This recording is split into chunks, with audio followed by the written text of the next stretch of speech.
Hey. There's been so much interest in the economic boom that's been happening in Jamaica, both on the investment side and also as a place to move to. Let me tell you about a conference that might help you with this stuff.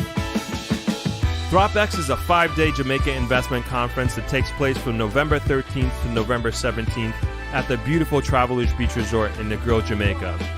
This includes 2 full days of expert panel presentations on all aspects of moving to and investing in Jamaica. This includes the brightest minds in the Jamaican real estate market, certified financial advisors from the most prestigious financial groups in Jamaica, banking professionals from the most esteemed banking institutions in Jamaica, among others. If you are thinking about moving to Jamaica, this conference is the perfect opportunity to have direct access to not only individuals who have achieved your dream of moving to Jamaica, but you'll also be among like-minded conference goers who are also trying to move to Jamaica. In addition, there will be 1 full day dedicated to touring both residential and commercial real estate for sale in the greater Negril area to give you a tangible idea of the real estate landscape in Jamaica. There will be exclusive properties for sale on this tour that you will not find listed anywhere else. If you are even remotely considering moving to or investing in Jamaica, this is the conference for you. This is the best way to dip your toe in the water of figuring out whether Jamaica is the right place for you to invest and to live. For more information, please visit thropx.com and join our mailing list. I look forward to seeing you in November.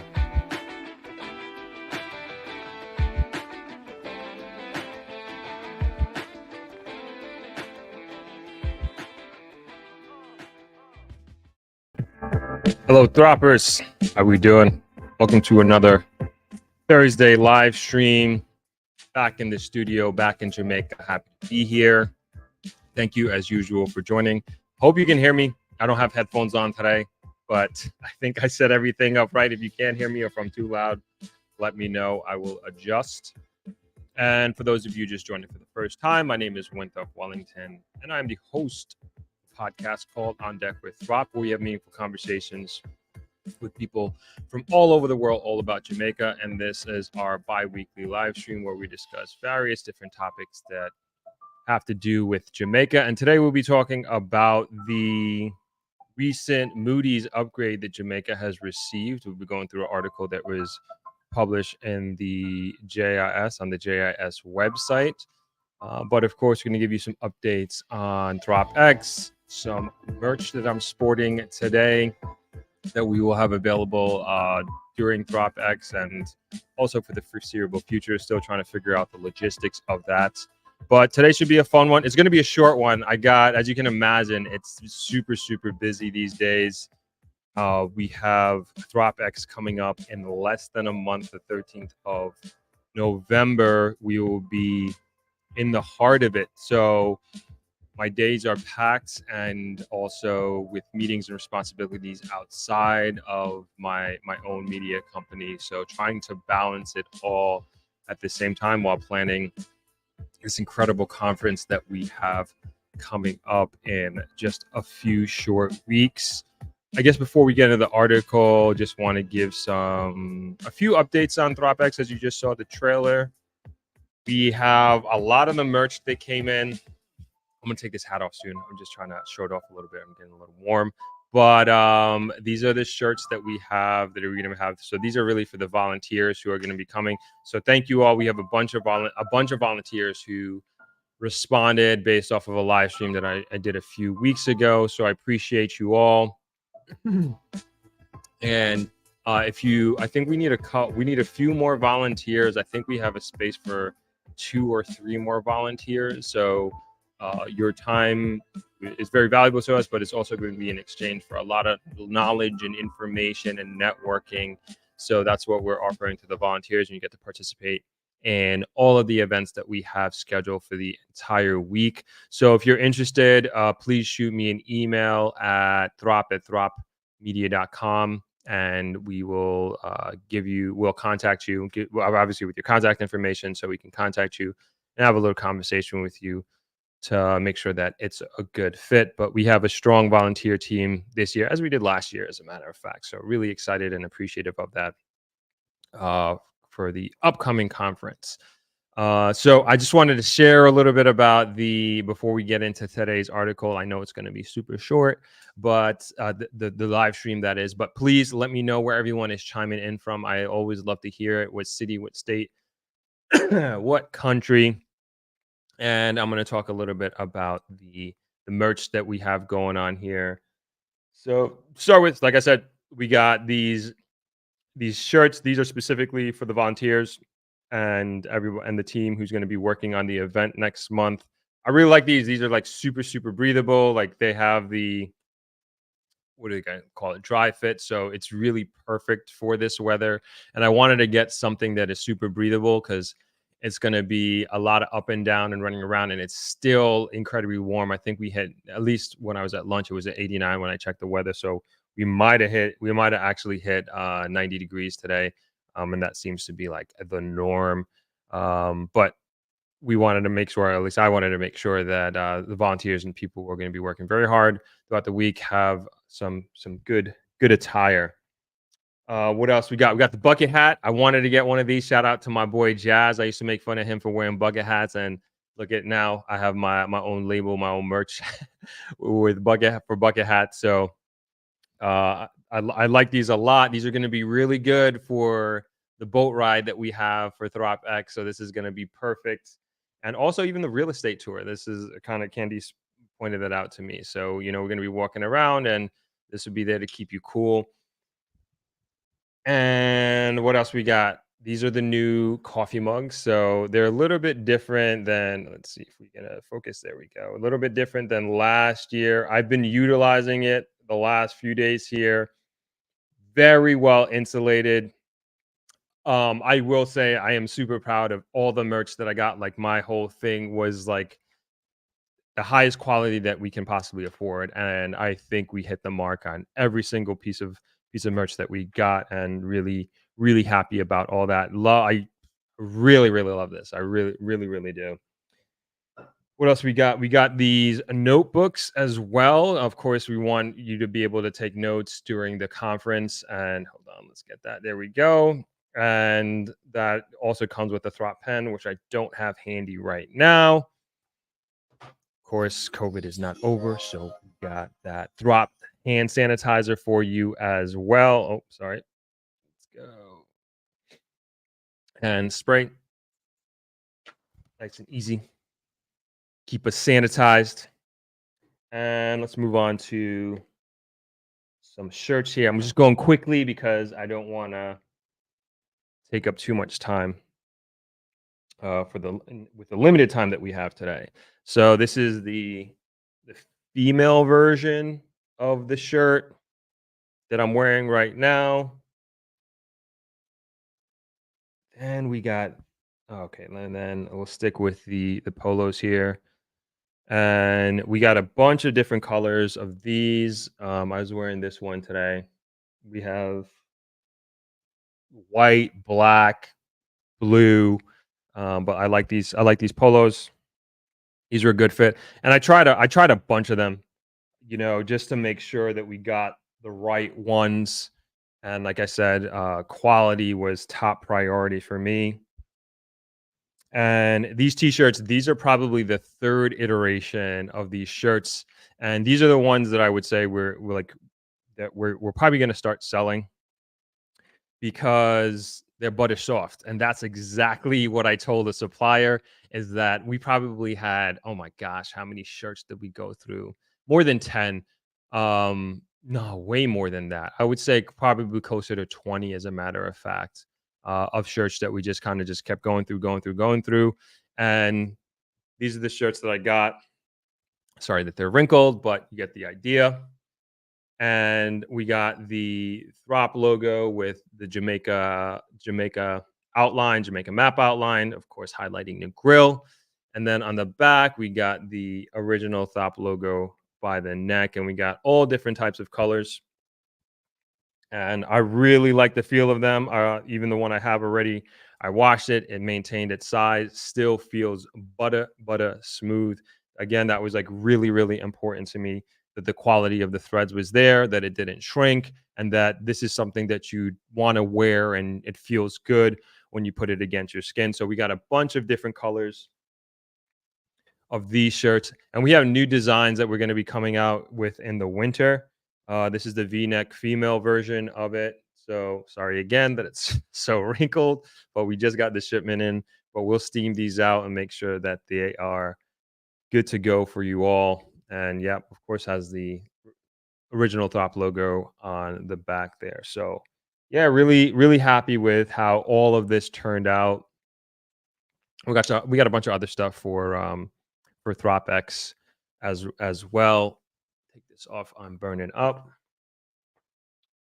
And yeah, that's the merch update.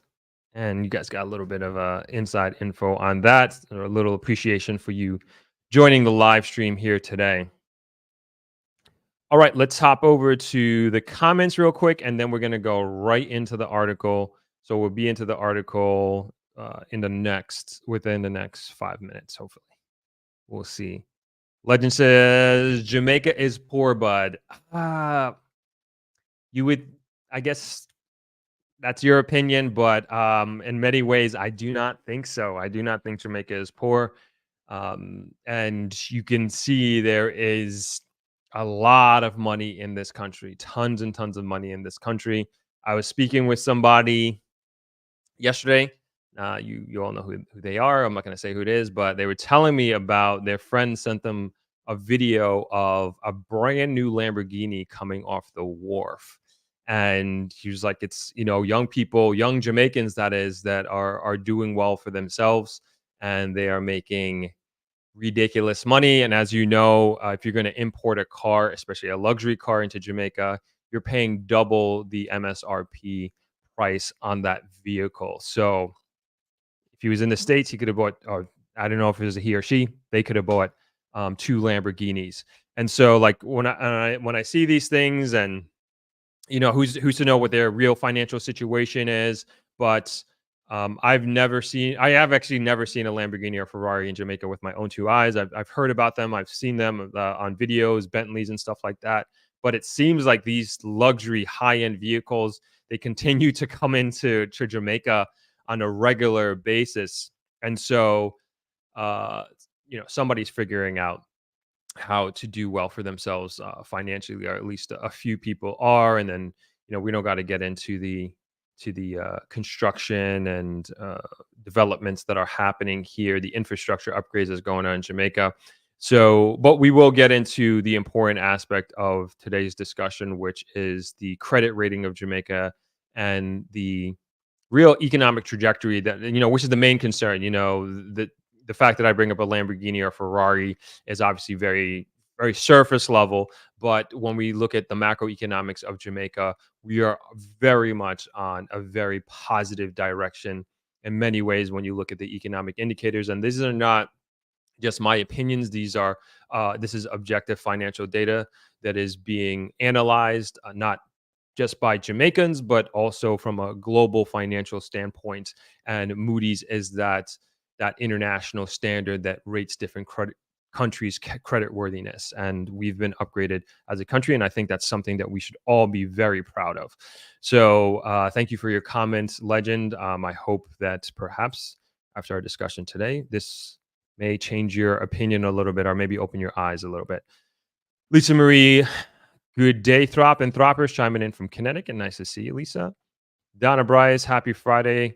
Junior Throp and Throppers from rainy Ottawa. Hello, Donna.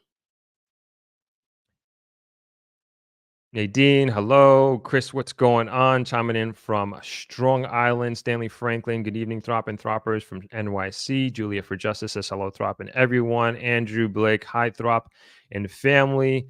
Shayna, love coaching. Happy Thursday, beautiful people. Shout out to all my channel members. Shayna's checking in from ATL. Yvonne, what's going on? Thanks for chiming in, just shouting out all my channel members. I appreciate you all. And if you want to become a channel member and see some of the BTS or behind the scenes, we got a bunch of that coming out, especially for Vid Summit. and it also helps to support the channel. And that goes for Patreon members as well. So really, really appreciate you all supporting the channel and supporting what we're doing here. Nadine's timing in from Huntsville.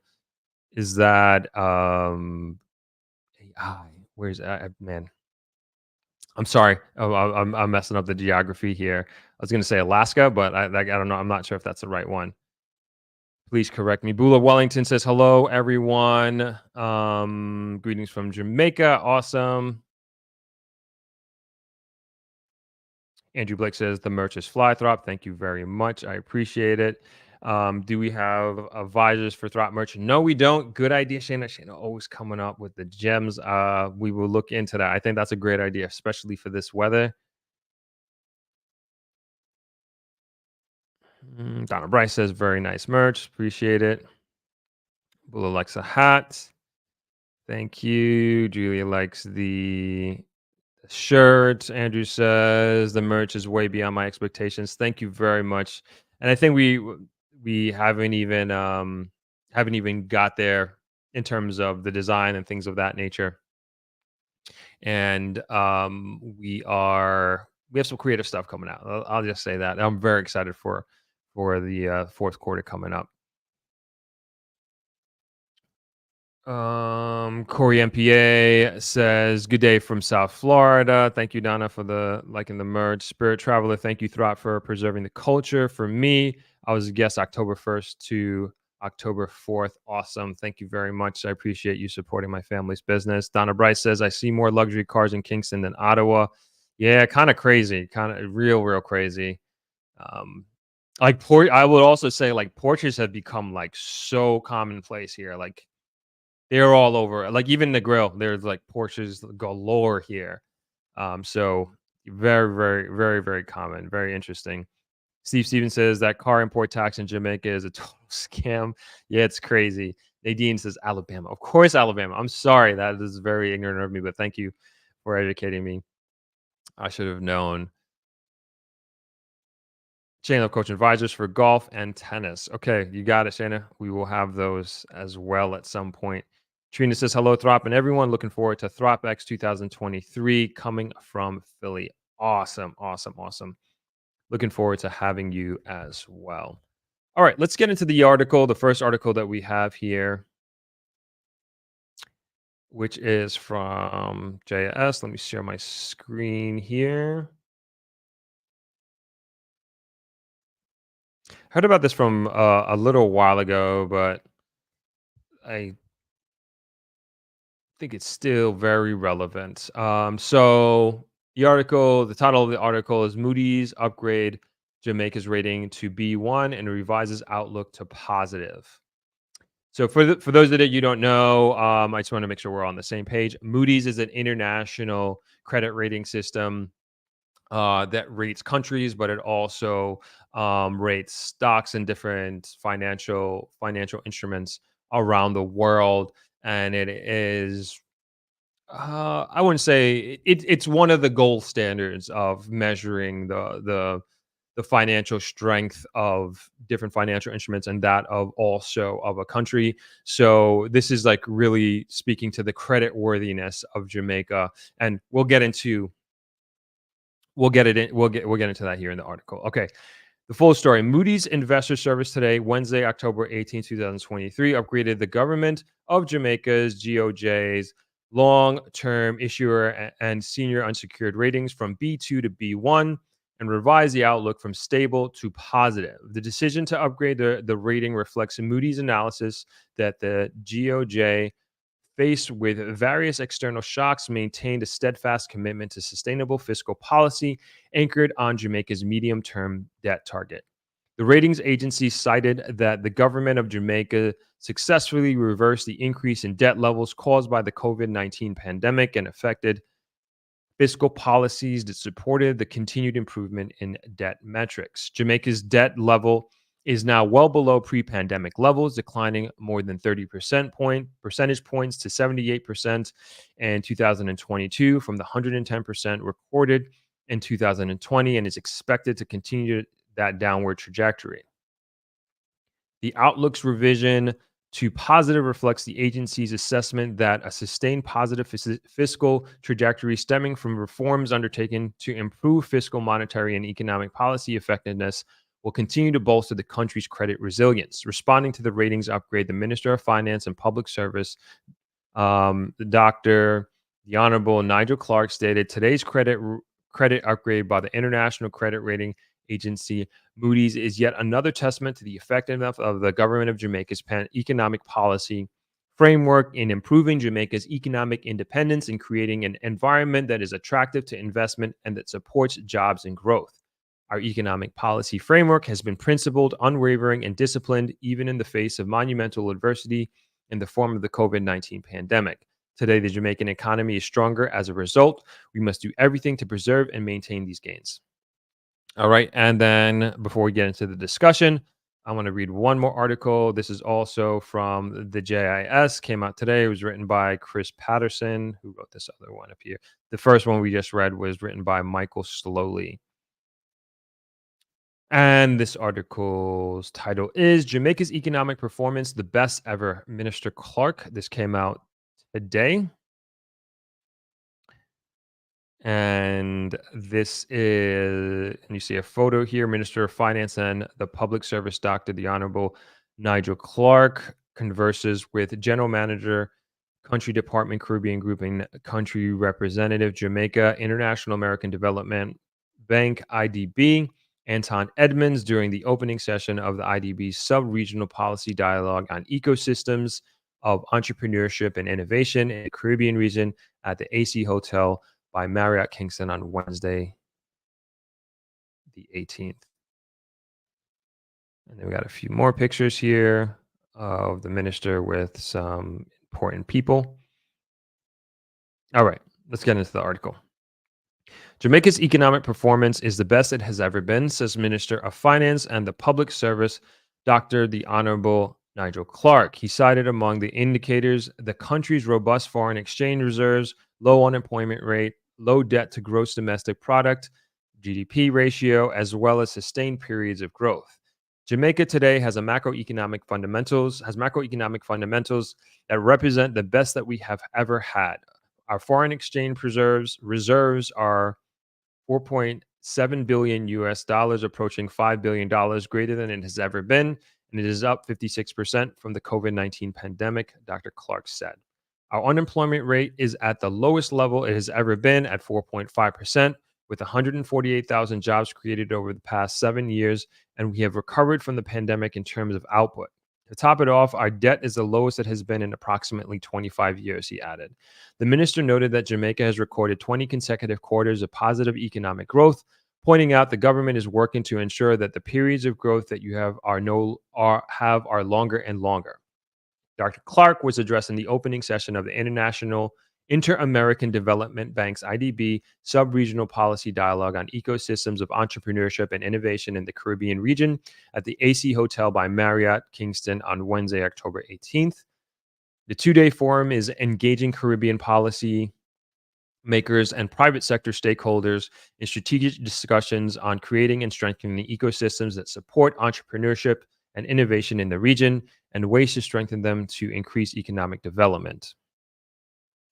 Minister Clark noted that the government has implemented deliberate strategies and policies to support small and medium-sized enterprises, SMEs, with the country recording an 11% increase in the number of registered companies in 2022.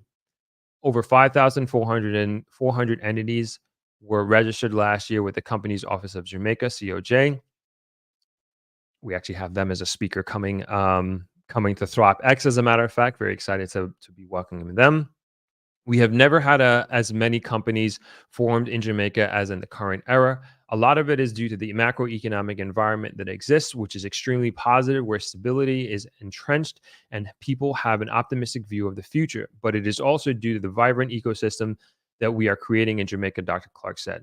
He noted that a lot of the support to SMEs is being provided in partnership with the IDB through boosting innovation, growth, and entrepreneurship ecosystem, BIGEE, project accelerated and incubator programs, a patent grant fund, angel investors fund, and private equity funds among other inputs. The ecosystem that we have supported and nurtured is worth $13 billion for equity investment to support innovation and entrepreneurship in Jamaica. The minister said, pointing out that the abolition of the minimum business tax and the asset tax further serve to assist thousands of entrepreneurs. Never before in Jamaica's history has so much equity been available for entrepreneurial and innovative companies in Jamaica, Dr. Clark pointed out. In his address, General Manager, Country Department, Caribbean Group, and Country Representative of Jamaica IDB, Anton Edmonds, pledged the institution's support to nurture entrepreneurship and innovation in the region through strategic investments, mobilizing private sector resources, collaboration between public and private sector players, policy advocacy, and knowledge sharing.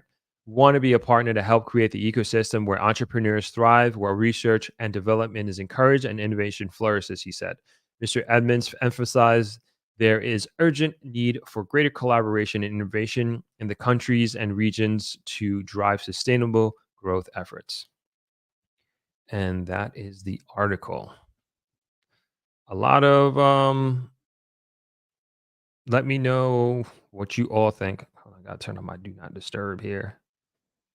All right. So I think yeah, that's some really great news for the country as a whole. And it kind of speaks to a lot of what we talk about here and a lot of, I would say, what I see on the ground. And this kind of validates what I would say my experience and what I've been seeing and what we've been discussing here on the channel.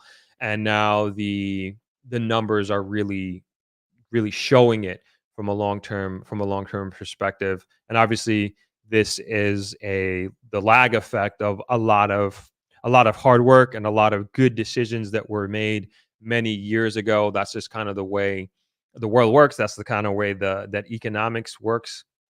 And this is definitely something that I think that we should be very proud of and try to really support more than anything else. And like what I always say on this channel is like something that we also want to, I would say, take advantage of. And I really believe like this is not like I don't think Jamaica has peaked at all. I think we're far from peaking at this point in time.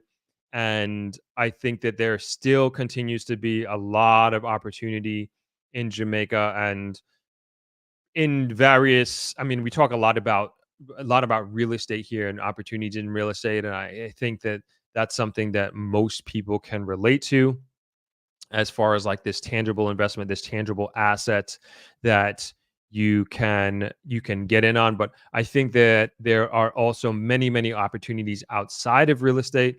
As was stated here, there were over, I think there were 5,400 new entities were registered with the company's Office of Jamaica.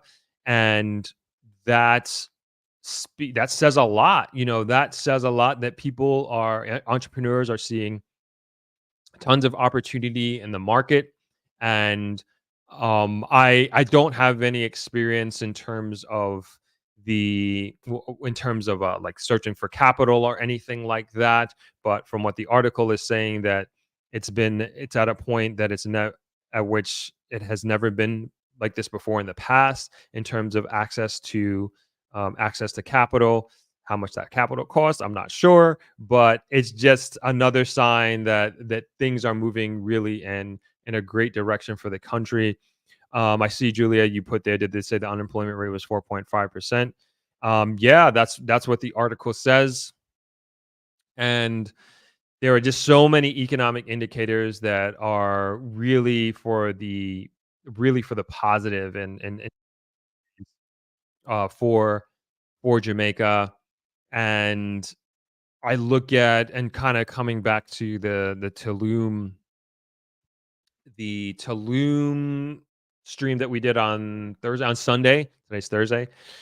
It and like when I look at like a mature, it's also hard to call Tulum a mature market, because like I think of maturity in the sense of more longevity than anything else. But the thing that has happened, and this is no disrespect to Tulum at all, but the thing with Tulum's development, it had just happened in such a short period of time. And I see, Chris, you want me to post the article.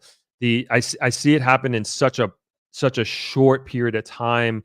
And just like from what I've been reading post Tulum in terms of coming back here and being in New York for a bit, is that they had this accelerated growth during the pandemic, and very smart on the Mexican government, where countries were shutting down, and we, you know, of course, depending on how you feel about the pandemic and social distancing and remaining in pods and things of that nature. Nonetheless, Mexico saw a gap and saw an opportunity in the market, and they welcomed everybody from around the world. And the digital nomads like came in in a large way. So I look at, and they were already doing what they were doing. They already created this oasis and in that part of the world in terms of this having this yoga vibe and this health and wellness vibe. And I actually want to find this article that I want to share with you guys about that. Hold on.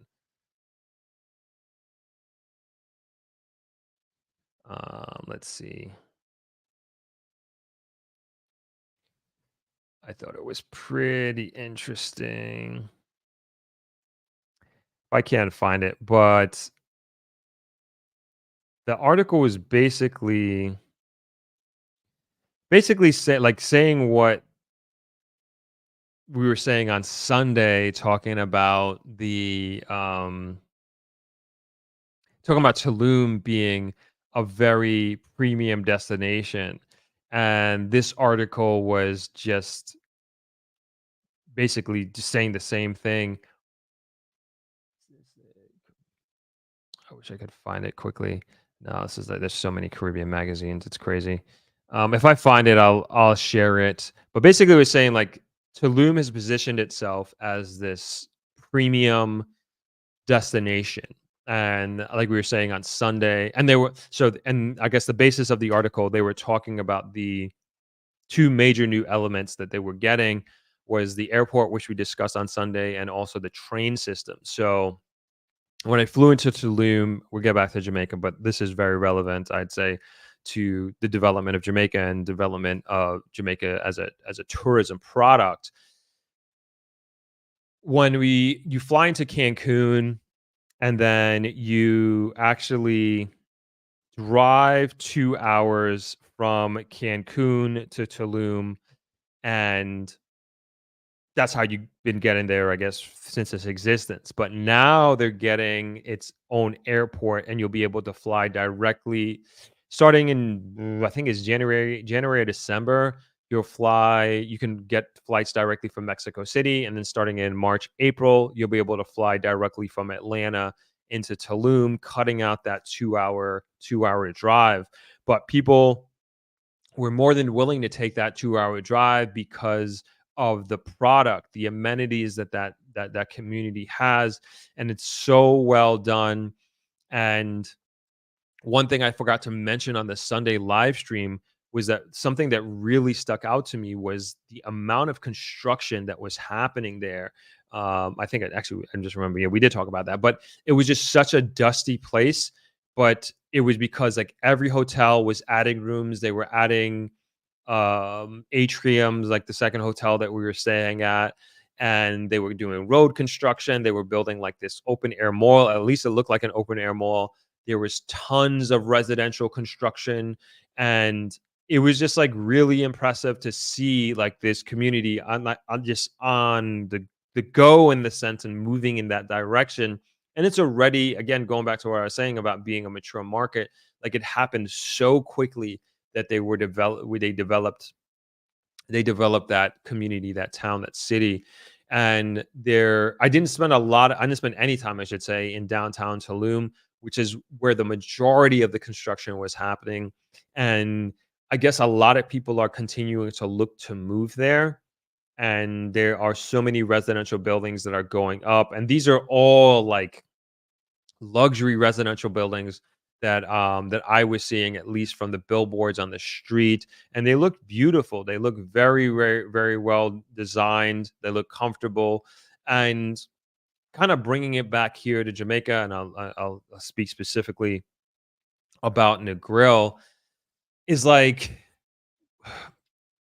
we already, and we've been discussing this, like Negril needs housing, and there isn't a lot of there just isn't housing in Negril enough to really support the demand that is here. And I'm just like, man, what is it going to take? When is it going to happen? Do we need more commercial businesses to further drive the demand, but I for housing, that is, but I don't think so. And I gave the example on Sunday, like if you're trying to book a long-term rental for Negril for the winter season, you're not going to find anything. You At least you're not going to find anything decent. I will say that. You're not going to find anything decent. You're going to find what's left over. Maybe you'll find a few days here and there. But for those that want to come down here for 3 or 4 months at a time, talk to any real estate agent here, talk to anybody that's in housing or does Airbnb. You're not going to find it. And it's been this way, I want to say, before the summer, as a matter of fact. If you're not booking by the absolute latest, the spring season for the following winter season, you're just not going to get anything because we just don't have the housing. And that's just long term rental. And then when you think about people who are looking to move here on a more permanent basis, spending probably at least half the year here, again, very difficult proposition. And I'm juxtaposing this to what the accommodations that are available in Tulum. I personally haven't seen them. I haven't gone inside, but just from the outside looking in and literally like driving by, looking inside, these are all modern constructions. I don't know. I should have asked the guy that I was speaking to. I don't know the price point. I'm going to come back. I'm going to circle back with that. I don't know the price point there. I would assume it's going to be more expensive than Negril in terms of both buying and also renting there, just because at least on the beach where we were staying, it was very, very expensive. We don't got to get into those numbers, but you can watch the live stream on Saturday. I actually did a bit of a financial breakdown, and it was we came up with the analysis that it was more expensive than New York, and we were just using the meals, and I wasn't eating at any place, like, I was gonna say I wasn't eating at anywhere fancy, but like everywhere their standard is like 4 to 5 stars. So Negril, for example, we are the majority of the hotels here are 2 to 3 star hotels. That just is what it is. And the majority of hotels in Tulum, at least on the beach, are 4 to 5 star hotel. So it's just hotels, like, so it's just, excuse me, a different market. And I just think of, like, when I think about the development of Negril and what it could become, and we had this discussion, like, should Negril be the next Tulum? And I think the conclusion is no. I think there's a lot of lessons to be learned from the development of Tulum, and I think also that the Negril has a tremendous amount of potential and advantages that Tulum does not have.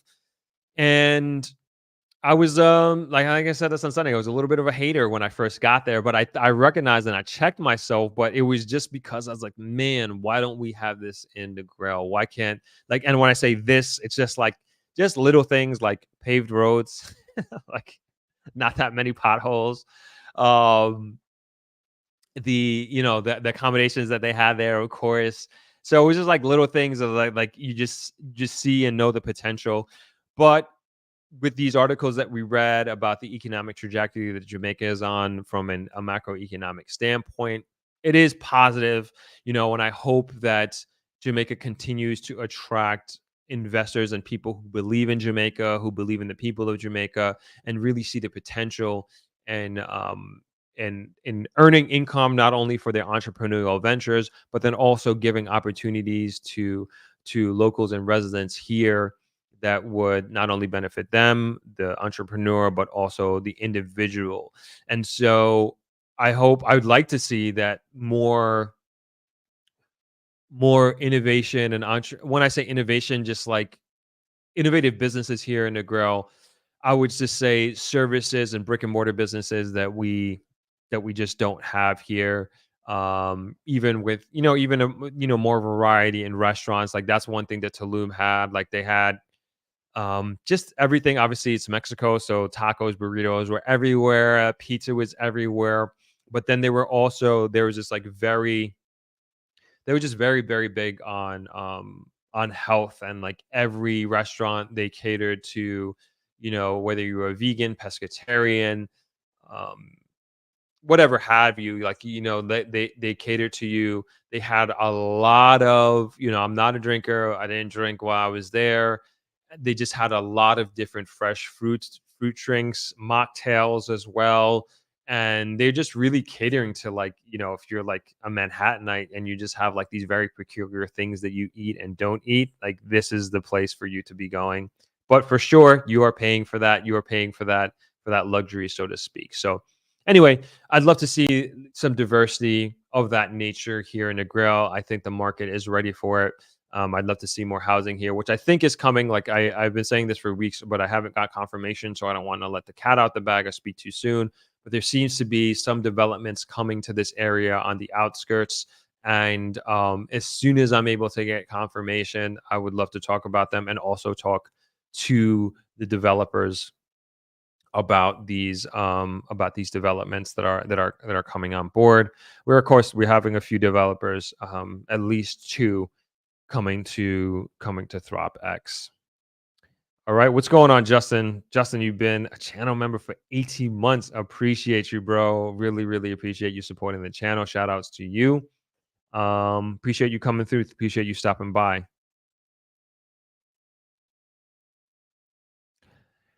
All right, I got one more article. We got another. We're gonna close this off kind of early. Um, and I'll bring up. We'll probably do it after this article.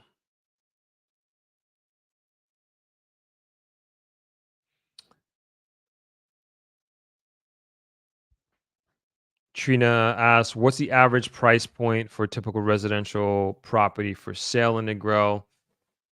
Let me see. Well, I would say it depends. Do I have up?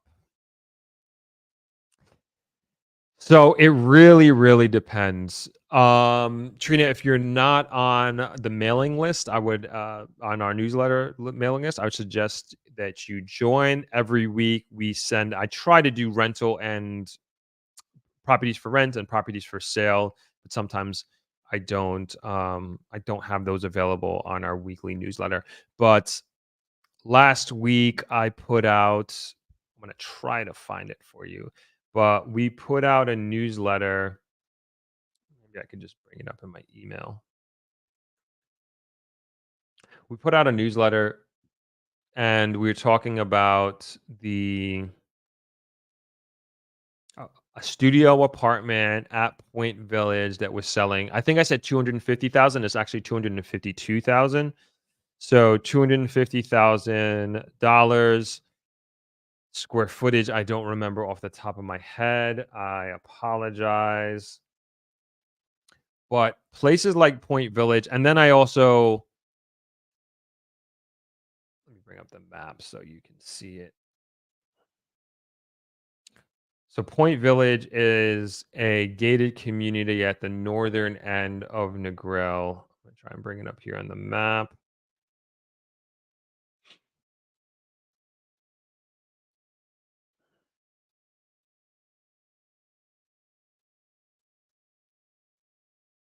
All right, so here's Jamaica, westernmost part, Negril. We got this is the 5 mile strip here, and pretty much right at the end of the 5 mile strip is Point Village. And it's a gated community, and it basically shares an entrance road with two other hotels. Point Village used to be a hotel. So to the south here is Hedonism. To the north of that is Royalton, and right in the middle is Point Village. And if you know the island, BBK Island is literally right across from there. And so there's a variety of different types of apartment. Moira Watson, who is a real estate agent who I've worked with before. She was selling a one-bedroom apartment there for $350,000. And I just told you about a studio for $252,000. And some people may say that is incredibly expensive for that amount of space. I'm not trying to sell you on Point Village, but there is the main, like, it's a beautiful property and its infrastructure. It has two private beaches, so it really is cut off because of the surrounding hotels. So you don't get any beach traffic. You have to be a resident there or staying there to have access to the property. And they have one beach over here, and then also one beach over here. And this beach connects you to the rest of Negril. So you can literally walk from Point Village all the way to the beach park on the beach, all the way downtown. And another reason why Point Village is quote unquote so expensive is that it it just there's just no inventory in the grill. There's just simply not. There's just no inventory. Um and there's like and specifically for gated communities, and there's nowhere to go. There's nowhere to buy. The other, I would say, equivalent location to buy real estate or to buy a home in a gated community, and I would say turnkey solution, is Little Bay Country Club, which is about 2 miles north of Point Village. And this is it right here. But there's nothing for sale. You'd have to buy, like, there like these, I think they're on the last phase. And yeah, you're not you have to buy it from one of these owners, and from what I understand, not a lot of people are letting go. And so these are going for, you're probably, at least the ones that I did videos on, we were in the half a million dollar US dollar region at this point. And these are townhouses, 2 floors. I think we looked at two bedrooms, if I'm not mistaken. One of them was right here on the cliff. This is almost 2 years ago, mind you. So my information is probably not up to date. Beautiful view here. These are the cliffs, which at least the apartment that we are, the house, excuse me, the house that we were at, did have access to go down to the cliffs. You have a tennis court, basketball court, and if you know where the Negril sign is, do they have this thing up? Yeah, here the Negril sign is. No, that's not where it is. It's not that far. Where is this thing? Maybe it is. Is this it? Yeah, this is the Negril sign over here. Yeah, that's the North Negril River. Yeah, that's the Negril sign. So right by the Negril sign, that's where it is. The other ones, I've been recommending. What's the name of the place? I can't remember. West Isle. Yeah.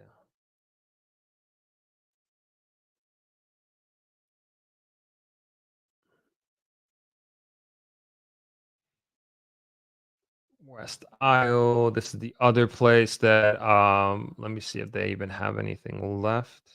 Feel like they do. So 3 bedroom sold out. Okay, it looks like they got a 2 bedroom. So this one is outside of Negril. This is about 15 minutes outside of Negril. Just like use the map here. So this is where West Isle homes are, and then Negril is right here. Just making sure you can see that. And these are going, so the 3 bedroom, oh, they don't have the price on that. The 2 bedroom here is going for 200,000. And it seems, at least according to their website, that's the only one that they have left. So yeah, hope that gives you a little idea of what buying a home here is like in the grill. Donna Bryce says there was one townhouse in Little Bay Country Club for sale, 750,000 US. There you go. There you go. So that basically is in line with what I've been saying. Barry Marson says, I hate to say most of the homes are like spec homes and the amenities suck. What do you mean by spec homes, Barry? Uh, yeah, I mean, the like yeah, I mean the best amenity, I guess, at least on the two that I shared are the views. It's the beach, the pool that they have there, more than anything else. And also what I would ask, like, what kind of amenities would you look for? Like, I know I would love to have a gym. I would like that's one thing that I would love to have. I would love to have some sort of maybe townhouse, not townhouse, clubhouse. Sorry, that would be cool to have like a clubhouse where you can have social events, maybe movie night, whatever have you. So those are the two amenities that I think I would like. Or if I had a family, if I had young kids, I would love to have a park there that they could play at. And like these are the things that I think really attract young people. And as a community, I think we really have to do a better job of that, of attracting young people. And as a town, like have these amenities available for young families and young children who are moving here, or even for the young families that already exist here. There's like, even in these, get it to your point, Barry, even in the gated communities that exist now, they don't have that stuff. I don't think Little Bay has a little playground for kids. I know, like I said, they have the tennis court, they have the basketball court, they have the beach, the pool. They do have a clubhouse area. But yeah, yeah, good point, Barry. So any developers out there, give me a little bit of market insight into what the demand, or the people are looking, or the people are demanding at this point. Yeah, I think that's a good insight, and I think that gives anybody who does do a development that has these amenities available, I think they'll do very well.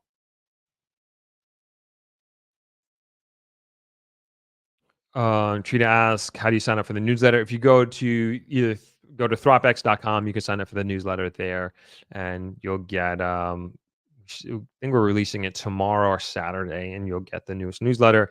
And that is going to have that's actually going to have a villa on it. And we're going outside of the grill on this week's newsletter with property that's for sale. So this one is up in Port Antonio. It's a forget how many bedrooms, but it's a villa in Port Antonio that we're going to be featuring in our newsletter. So very happy to be diversifying what we have to offer, but we're showcasing in our newsletter.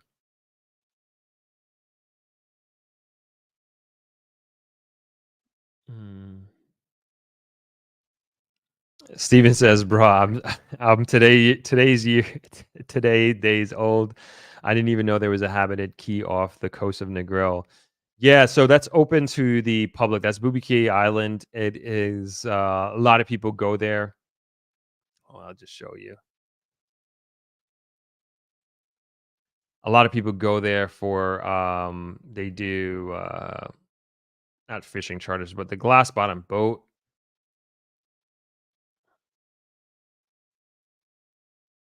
Oops, too far. So this is Booby Cay Island. Yeah, you can buy lobster there. You can get it fresh. They actually have the cages right there on the island. You pick which lobster you want, and they'll cook it and grill it for you right there on the spot. Same thing with fish and crab as well. Nice little half a day trip that you can take if you're, especially if you're on the beach. It's like 30-40 minute boat ride there.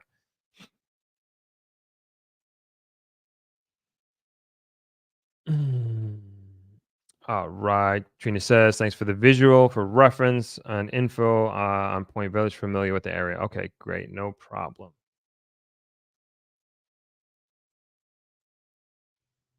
All right. Michelle Clark says, shout out from Australia. Jamaica is an amazing place and people. Coming from Australia and living between there and Bali, I find the tourism is quick to pivot towards the consumer demand and shifts to the micro tourism hospitality mindset. Being agile has been key to stay relevant. I do feel Jamaica is just realizing its own potential to move from that macro tourism. Exciting times for Jamaica as I see more of the diaspora returning to be part of this change. Can't wait to get back there. Thanks. Thank you, Michelle, for that comment. And chiming in from LinkedIn. Appreciate it. I think you're the first LinkedIn comment that we ever had. So history made today. But yeah, you're spot on. A lot of the diaspora are coming back and seeing the potential, which I think is amazing. And I really do think it's Jamaicans, whether you're living here or you're abroad and you're coming back, but we should be in control of our own destiny and really setting the standard for the future that we want to live in, and that for our children and also our grandchildren. And I think we're the best ones to do that. And I think we have the ability to do it as well. So hope to see you back here soon, Michelle. Again, thanks for the comment. And we got one more article.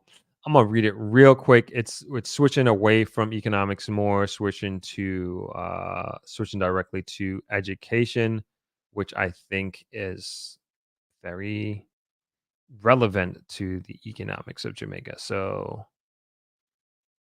let's bring that up real quick and then we'll close out. Ministry to launch communications campaign on education transformation. This was written by Judana Murphy, and this came out today. This is on the JIS website. Let me throw this in the comments section if you want to read along. The comments section, I should say.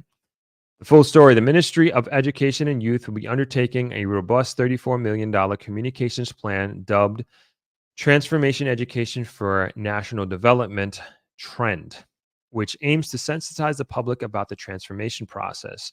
With the tagline "For a Brighter Tomorrow," the plan forms part of the work of the Education Transformation Oversight Committee, ETOC, which has been charged with monitoring the implementation of recommendations contained in the report of the Professor Orlando Peterson, Chair, Jamaican Education Transformation Commission, JETC. Addressing the ETOC press conference on Wednesday, October 18th at Jamaica House, Portfolio Minister Honorable Favell Williams explained that the communication plan is critical to helping Jamaicans understand the work of the ministry and giving citizens visibility into the system. She shared the plan will include jingles, school pop-up tours, town hall meetings, radio and television advertisements, and social media campaigns. Minister Williams informed that the first town hall is slated for November 2nd and advised that school tours will commence in a few weeks.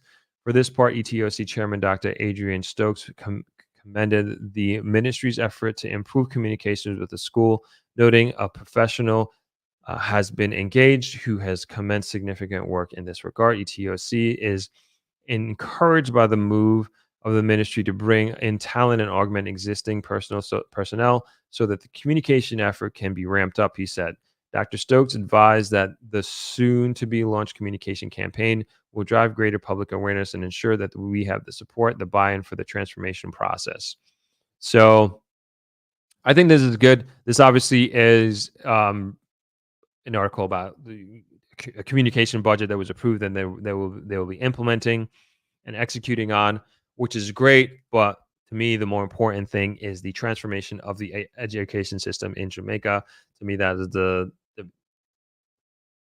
fundamental aspect of all this economic growth. And this is, to me, where the sustainability aspect comes in play, and really focusing on the next generation more than anything else in a big way. And I've been a major advocate for just a major advocate for education and the investment in education in Jamaica, and especially with the crime challenges that we have here. To me, obviously it's a long-term solution, but that is the best way for us to get ourselves out of that, is to really educate our youth, and then also not only give them opportunities, but also give them the tools that they can create opportunities for themselves. So really happy to see that they have a communications campaign, because any sort of radical change, not necessarily saying this the education system changes they're going to be making is radical, but hopefully it's radical in terms of the results that we hope to achieve.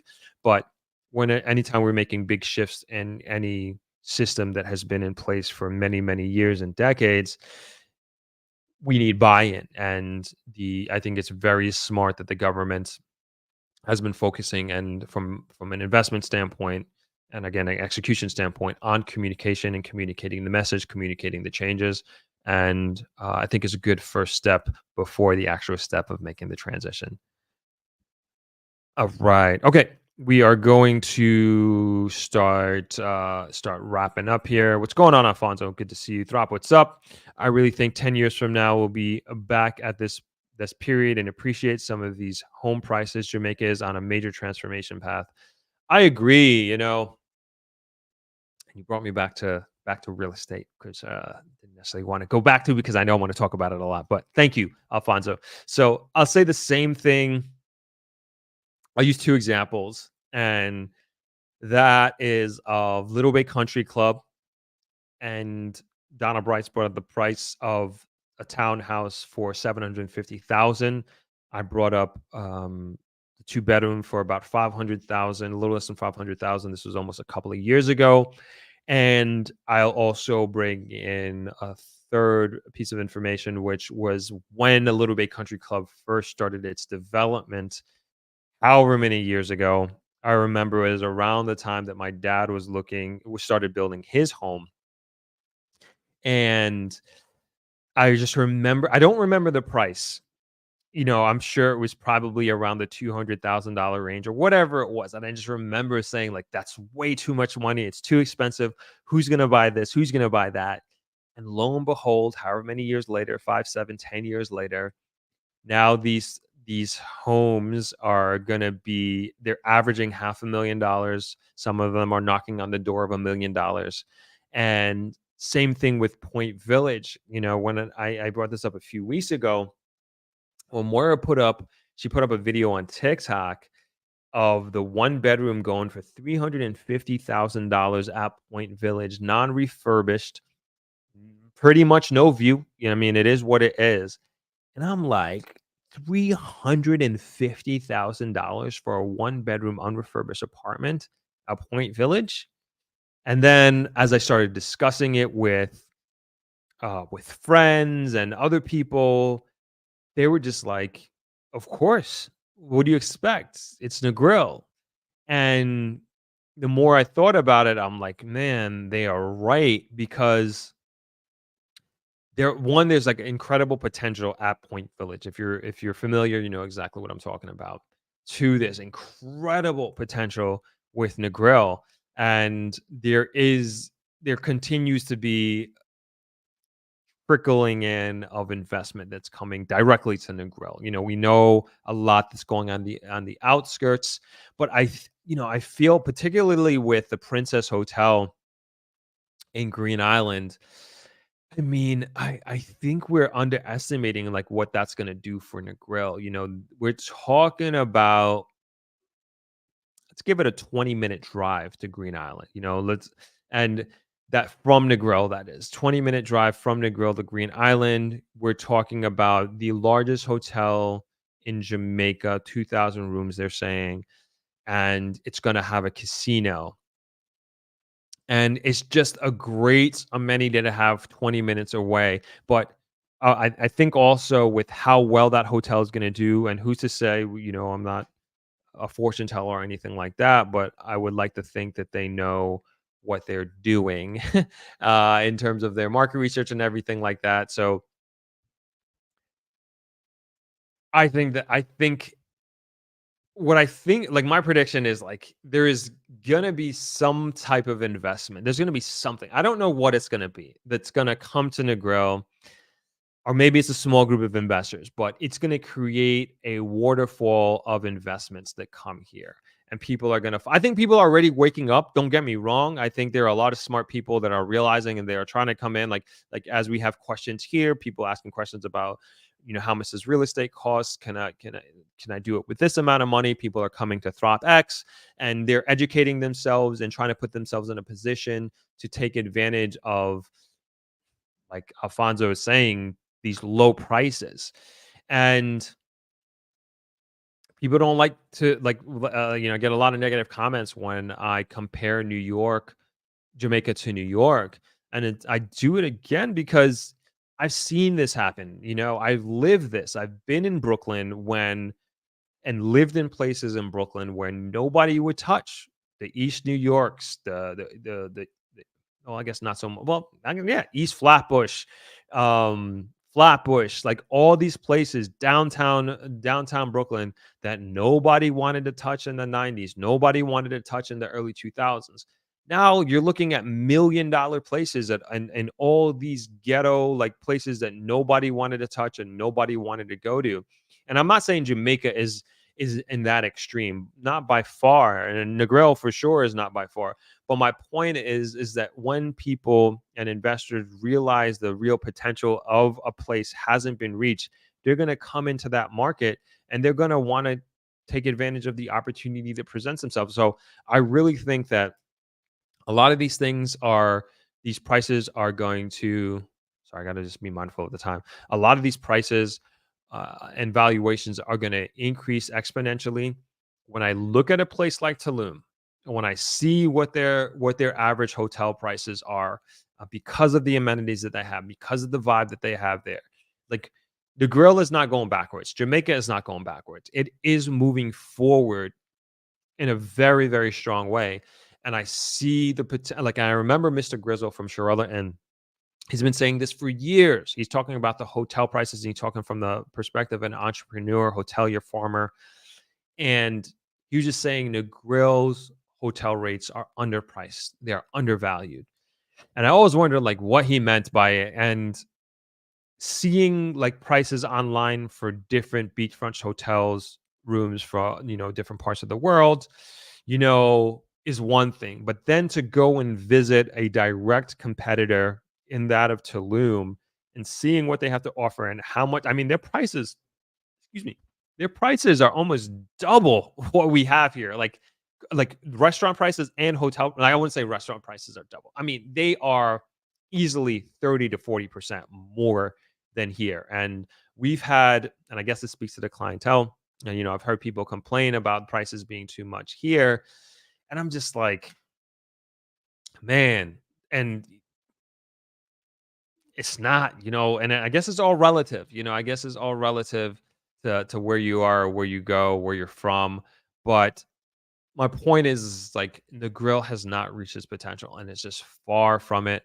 And I look at a place like Negril, I look at a place like Jamaica as a Brooklyn in the early 2000s and in the 90s, where those people who invested, those people who kept their homes, they are all either $1 million millionaires in liquid cash, or they're millionaires in real estate. And I think that could be that is really the future. And I think you bring up a very, very good point, Alfonso, with what you're saying 10 years from now. And we'll have the record here. We can look back on a video like this in 2034 and either say, I told you so, which I think we will, or just say, oh, that was wishful thinking, right? But I really do believe, just with all the economic indicators that we spoke about today and all the different topics that we've been speaking about on this live stream and on this podcast for the last few years, we can see the writing on the wall and where things are heading. And if things change, and if there's new data and new evidence that says otherwise, we're going to talk about that. We will bring that up. But for right now, with what's being presented to us and what I'm seeing, what we're reading, it's looking pretty good. And I have to say, and I use myself as an example, my experience, like it's the best I've seen. Jamaica is the best I've seen Negril in terms of the confidence that I have in the direction that we're moving forward. So these are all positive things.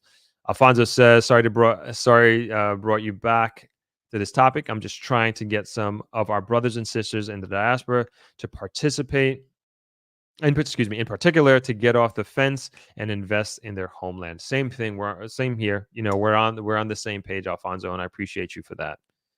Andrew Blake says there's still time to buy sensibly in some areas of Negril, but it's becoming more and more limited. The Negril sign is working well. I agree. I agree. But I would say, be smart, be smart about where and what you invest in, particularly in Negril. But it's a good, do your own research, use different videos and the experts that I have on this channel as a resource for sure. But it's looking, it's looking good. And like I said, this is the most confidence that I've had um in this town. But I would just like to be just a lot more purposeful. I'd like to see that. I look at a place like Tulum, you can see that a group of individuals got together, they sat down, they were like, look, this is what we're going to do. This is who we're going to attract. These are the kind of businesses that we need. This is the vibe we're going to create. And we're not going to have any hotels that are below a 4-star standard. We're going to be charging an average price of $250 in off season, $500 in season, whatever it is. I don't know. But there was definitely a plan in place. You can see the consistency in the makeup of their hotels. Again, I didn't spend a lot of time downtown where the residents are. And I spoke with a local and I asked him, I was like, do people live on this strip that is very similar to the grill, to be honest? And I asked him and he was like, nope, nobody lives here. Nobody can afford because it's just so expensive. These are like multi-million dollar properties, hotel, commercial real estate properties. And so he says he doesn't know of any availability to live on the hip strip, so to speak, in Tulum, and most people live downtown, which is a little bit more affordable.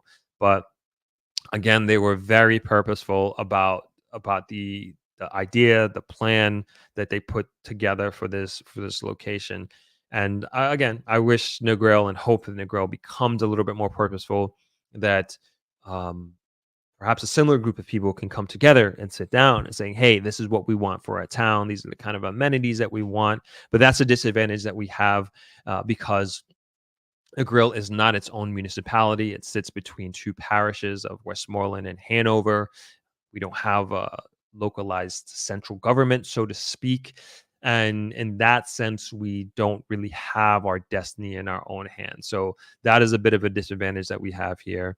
And I hope I'm not hope it, like it really does have to change at some point in the future, because there's no way that we can, from a fundamental decision making standpoint, like it can't stay like this. It has to change. Like that's like the only way that we're going to be able to move forward collectively as a community and really create the town and perhaps city that we want to have here, that really benefits everybody, from the residents to the entrepreneurs to the hoteliers to the visitors. But we need to be just way, way, way more aligned, a especially from a government standpoint. All right, last few comments here. We're gonna start wrapping up. Lloyd Roberts says, "Throp, my dad sold a house I had owned in Bridgeport, Portmore in 1973, and it was sold for $150,000 at the time, and now they are the millions now. So real estate is only going to go up." Yeah, for sure, especially with all the buzz that's going around about Jamaica and everything that we're talking about here with the new credit. And like we haven't even really gotten into the implications of the new credit rating that we have here. And I'm sure, like, this is the Minister of Finance, Dr. Nigel Clark. I'm sure he's not satisfied with where we are. Imagine when we move up to like a triple B or an A rating, an A minus rating, whatever it is. Like, imagine what that would mean for Jamaica. Imagine the access to funds that we would have, and the hopefully low interest rate money that we'd have access to. So we didn't even dive into the possibilities of a future where Jamaica's debt to GDP ratio it's at 73%. I think it is now. That it's what happens if it gets down to below 50% or below 40%. And again, I'm sure that is very much on the minister's mind. Greg says, appreciate hearing a positive outlook from you on and your network. Too much glass is half empty going on in Jamaica. There is more development happening in the past few years than I've seen in over 30 years. And I feel the same way. I've been living here in Jamaica for over 17 years now. And specifically, I can say for the grill, have not seen it like this, have not felt this buzz before, have not felt this level of confidence before in all the years I've been living here. So it definitely is a feel good situation from my perspective, and my confidence has never been higher in that regard.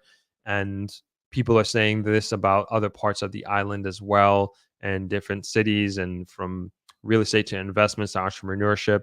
And then it's corroborated by all of the macroeconomic data is backing it up. Not only the data that Jamaica is producing, but also the data that an outside rating agency like Moody's is looking at. And so it's it's looking really, really great. Hello, Miss Melissa from NYC. Thank you. I've talked about these shirts early on in the podcast. Appreciate the compliment. All right, I think we're going to leave it there. Throppers, thank you so much for joining the stream today. We're coming back at you on Sunday for the live stream. We have a guest coming on. I actually forget who the guest is. I should know, but we'll be back on at 12 p.m. Jamaica time on Sunday, which is our main live stream. Hope you can join us. Just a few closing announcements for ThropX. I mentioned on Sunday that the Travelers, I'm sorry, is sold out. We don't have any more rooms available. The partner hotels, they have limited rooms. It seems like it's going to be a busy week in the grill. So if you're thinking about coming to ThropX, please book your hotel at either Negril Treehouse, Shirella Inn, or Coca La Palm. They have discounts available for you. And it just book the room because I really would want you to come. We're looking to partner with a couple of other hotels. So hopefully we'll have a little bit more room inventory available, but don't depend on that. If you're thinking about coming, book the room, then book the ticket. Like even if you just come for the week, or if you're just coming for specific days, if you just want the panels, or you just want the real estate tour. I know people are looking for different aspects of that. I just want to go into that really quick. So 24 days, 18 hours left until ThriveX 2023, as you can see right there. So if we hop down to the schedule here, the schedule of events, I know there are a lot of people who are just picking, doing the a la carte and just coming on the 14th or the 15th for the panel discussions. These are the education panels, and I know that's probably one of the most popular aspects of the event. But then also, I know a lot of people want to come on the real estate tour that we have lined up to see different properties that are for sale in the Greater Negril area. So that's on Thursday, and then we have a couple of networking events. So we have a networking event on Thursday night, and then we have a networking event Friday day, which is the boat ride. And so all of these different events, you have the ability to pick and choose. But if you're coming from outside of Negril, and again, even if you're just coming for a day or two, um, just book your hotel. It seems like Negril is booking up, so please book your hotel for that week, and you can reach out to those hotels that I mentioned to get your discount. Just let them know that you're booking for ThropX, and they will give you a discount. Steven says, will it be streamed online? Would be ashamed to miss any of the panel discussions. Yes, it will be streamed online. So you can buy your, let's see. Yeah, you can buy your tickets here. So these are the day passes. This is the virtual ticket. So you can go there, $150 for the virtual ticket, and you can check out right there. So those we have unlimited available. So as many of you want to come and chime in virtually, you are able to do that. We'd love to have you. We are going to answer as many questions as possible. So as a panel, like we have a Q&A for every panel. So we'll try to get a couple of virtual questions come in. So we're going to have somebody managing that.